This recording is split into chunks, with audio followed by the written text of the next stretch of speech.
জামাত ইসলামের রাজনীতি আর বাকিদের রাজনীতির পার্থক্য ঠিক এখানেই। অন্যান্য দলের নেতাকর্মীরা টাকা সম্পদ পাওয়ার জন্য রাজনীতি করে, আর জামাতের কর্মীরা টাকা সম্পদ দলে দিয়েই রাজনীতি করেন। কথা হলো কৃষ্ণা রানী সাহা নামের একজন হিন্দু নারীর।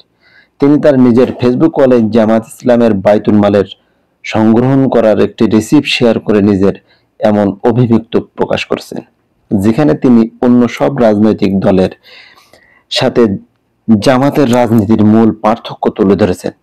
তার ভাষ্যমতে, বিএনপি, আওয়ামী লীগ, জাতীয় পার্টি, এনসিপি দলের নেতাকর্মীরা নিজেদের পকেট ভর্তির জন্য যখন দল করে, সেখানে জামাত করতে হলে নিজেদের পকেটের থেকে টাকা পয়সা অর্থ সম্পদ দিয়েই এই দলটি করতে হয়।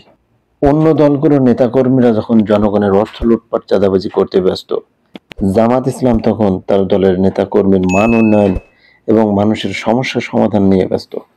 কিন্তু তার এই ফেসবুক পোস্টটি ভাইরাল হওয়ার পর বিএনপির লোকেরা তার এই পোস্টটি নিয়ে অপপ্রচার শুরু করে দিয়েছে।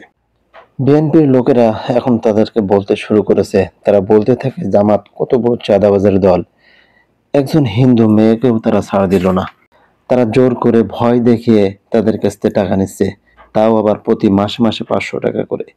বিএনপির এমন অপপ্রচারের জবাবটাও সাথে সাথে দিয়েছেন অধ্যাপক কৃষ্ণা রানী সাহা। অনেকেই বলেছেন জামাত জোর করে আমাদের থেকে টাকা নিচ্ছে। আসলে বিষয়টা একদমই ভিন্ন। আমাদের ফ্যামিলি থেকে অনেক আগে থেকেই একটা আর্থিক অংশ আমরা মুসলিম শাখায় আমরা জামাতকে সদিচ্ছায় দিয়ে থাকি।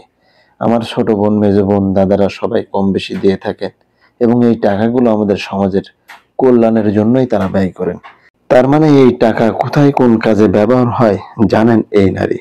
তিনি আরো বলেছেন, বাইতুল মালের দেওয়া টাকাগুলো জামাত খায় না, জামাত সমাজের কাজেই, সমাজের জন্যই ব্যবহার করে।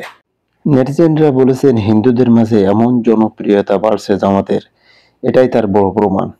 5ই আগস্টের পর যখন সারা দেশের অন্যান্য দলের নেতাকর্মীরা বিভিন্ন অপকর্মে ব্যস্ত ছিল, ঘর বাড়ি ভাঙচুর, চুরি ডাকাতি, ছিনতাই, ঠিক তখনই জামাত শিবিরের নেতাকর্মীরা হিন্দুদের পাশে দাঁড়িয়ে সারা রাত, এমনকি তাদের মন্ত্রী পর্যন্ত পাহারা দিয়েছে। এই কারণেই জামাত ইসলামের প্রতি আলাদা ভালোবাসা তৈরি হয়েছে হিন্দুদের।